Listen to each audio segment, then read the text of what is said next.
Spyro was one of my favorite characters growing up, and the series took me on a journey that cultivated my love for gaming. As such, you can imagine when Spyro Reignited Trilogy was announced, every fiber of my being longed to play through my humble beginnings. Though this time, on a grander scale and on the latest console generation. With a complete overhaul of the game, is it still as good as it was 20 years ago? Without giving too much away from the start, you can breathe a sigh of relief for the classic Spyro is even more fun than ever before. Spyro Reignited Trilogy sees the complete revival of the three games that kickstarted the adventures of everyone's favorite purple dragon.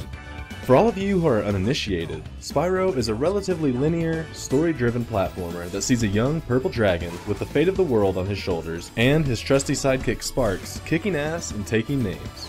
Along the way, and regardless of the overarching narrative, they must jump, fly, ram, and dodge their way past countless of enemies while collecting gems, orbs, dragon eggs, and talismans. Oh, and let's not forget the numerous bosses you'll have to take down on your long road to victory. From the start, you can play any one of the three games available within the trilogy: Spyro the Dragon, Spyro 2 Ripto's Rage, and Spyro Year of the Dragon, all from the main menu.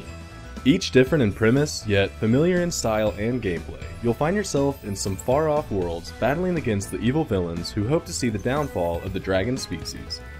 In Spyro the Dragon, you'll travel through a variety of worlds to free the dragons held under Nasty Gnorc's spell. In Ripto's Rage, you'll have to free the worlds of Avalar from Ripto and his minions. And finally, in Year of the Dragon, you'll face off against an evil sorceress and an army of Rhinox who have stolen all of the dragon eggs.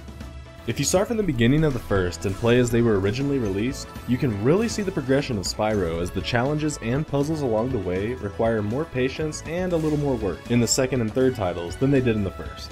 Additionally, in both the second and third titles, you'll deal with a greedy fellow by the name of Moneybags, and believe me, he's exactly as annoying as he sounds.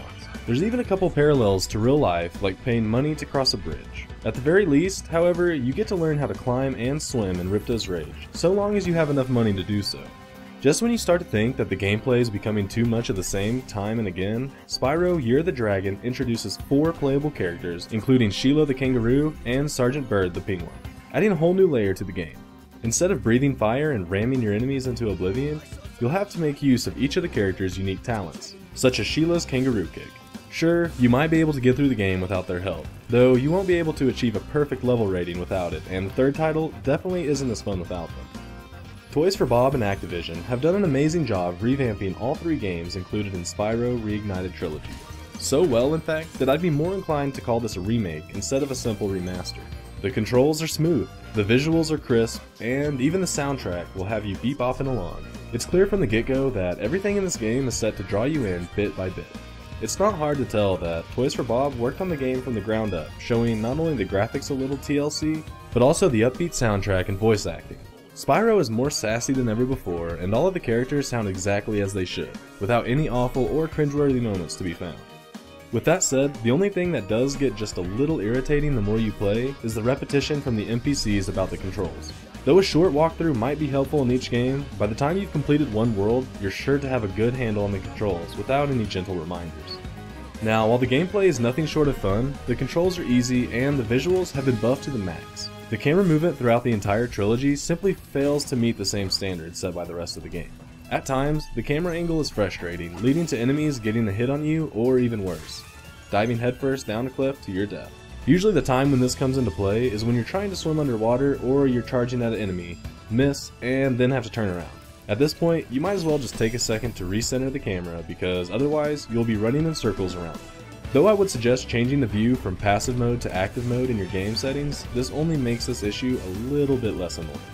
Spyro Reignited Trilogy will see you battling evil every step of the way, from little enemies to huge bosses, through snow, water, lava, and spacious greenery.